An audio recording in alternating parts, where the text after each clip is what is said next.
अस्सलामुअलैकुम रहमतुल्लाहि व बरकातुहू। अज का साडा टॉपिक है आंतां की खुश्की, आंतां का सुंगड़ जाना, मेदे के अंदर हीट खुश्की रतूबत का कम या ज़्यादा हो जाना, कब्ज़ बहुत शदीद रहना, पेट च हल्की हल्की दर्द रहना तो हवा के गोले फिरदियाँ रहना, गेंद वांगू हवा के गोले, कभी तां नूं कभी ऐस तरफ कभी दिल नूं ते डर खौफ बहुत ज़्यादा लगना, चिड़चिड़ापन बड़ा ज़्यादा लगना। ऐसे बंदे वास्ते आ वीडियो जिहड़ी है सोने वांगू मानते, सोने वांगू मात का मतलब कि उसकी जरूरत के एन मुताबिक बन रही है मालक की रहमत नाल। जिस बंदे नूं आंतां 'च खुश्की है, एक शरबत तुहानूं दस्सिया जाएगा तो एक नुस्खा दस्सिया जाएगा। शरबत बनाने का तरीका पहला सुन लवो, गौर कर लवो। अगर तुहाडा दिल करे तो चैनल सबसक्राइब कर देना, अगर दिल मने तो वीडियो शेयर कर देना, अगर दिल मने तो लाइक कर देना, जोर ज़बरदस्ती नहीं।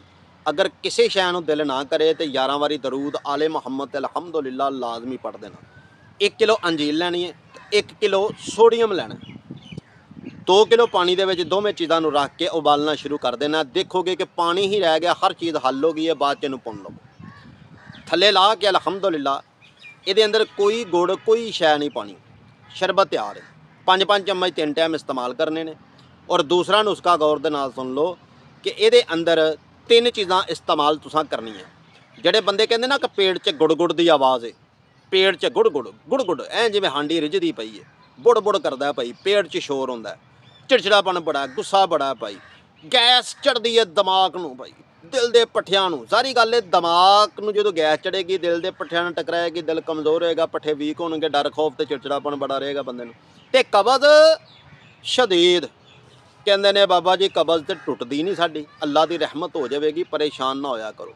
वीडियो शेयर लाजमी कर दिया जे।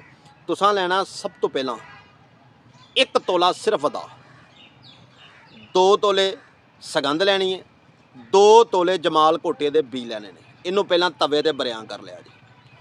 तमाम चीज़ों बाद खरल करन तो बाद कतरा कतरा करके अक्के डोडा पिला दवो इनू। अक्के डोडा कितना होना चाहिए है? 10 ग्राम। जदों वेखोगे कि अक्के डोडा इन्हें पी लिया, खुश्क हो गया, रगड़ाई के अंदर ही तमाम चीज़ों का एक पेड़ा जहा बना लवो। इनू इन्ना आटा लैके उहदे अंदर ये पेड़ा रख के उत्ते आटे का पेड़ा अच्छी तरह कर लेना। इनू धुप्प के अंदर 2 दिन रख दवो। देखोगे पेड़ा खुश्क हो गया, या इनू ओवन च रख लवो 10-15 मिनट, देखोगे पेड़ा खुश्क हो गया। इनू बाहर कढ़ लवो। बाहर कढ़न तो बाद जदों बिल्कुल आठर जाए, इनू ठीक 45 किलो उपलें की अग च रख दवो। देखोगे कि उतला आटा जिहड़ा खून वांगू बिल्कुल रैड हो गया, अंदर दवा जिहड़ी है बिल्कुल वाइट किस्म की तैयार है। पहली खुराक इहदी की है 500 mg का कैप्सूल, या दुध की मलाई नाल या खास करके मक्खन नाल। अगर दोवें चीज़ां ना मिलन तो दही के पानी नाल, अगर फिर भी ना मिले तो फिर तुसी खालस दुध ना इस्तेमाल कर लो। 3 दिन करना है, 3 टाइम करना है, बाद च सुबह शाम कर देना है। जिहड़ी अंतरियां दे विच खुश्की जमा हो गई है, अंतरियां मुड़ गईयां, गुच्छा वज गया, या खास करके गंढां पै गईयां, तुसी देखोगे कि अंतरियां इंज सीधियां हो गई जिवें धोबी कपड़े नूं इस्त्री मार के कर दिंदा।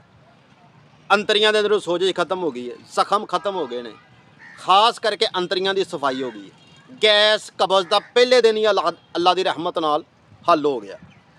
कब्ज़ नहीं रहेगी, खचाओ तनाव नहीं रहेगा, चिड़चिड़ापन, सिर नूं पट्ठियां नूं जिहड़ी दर्द हुंदी है अल्लाह की रहमत नाल खत्म हो जाती है। नाल तुहानूं ये जरूर दस्सिया जाएगा कि तबखीर, किसी भी किस्म की तबखीर है मेदे दे अंदर, एक कट्टन का मास्टर नुस्खा है। करास जिहड़ा तुहानूं दिता है, इनू बनाओ, खाओ, इस्तेमाल करो। तशखीस करवाउण दा अगर ज़हन दे विच तुहाडे आ जाए, तशखीस ही पहला इलाज है। 300 रुपये जो तुसीं WhatsApp ते करवा सकते जी। इस तरह मिलते हैं अगली वीडियो ना, उन्नी देर तक नेक दुआवां च याद रखिया जे। अल्लाह निगहबान।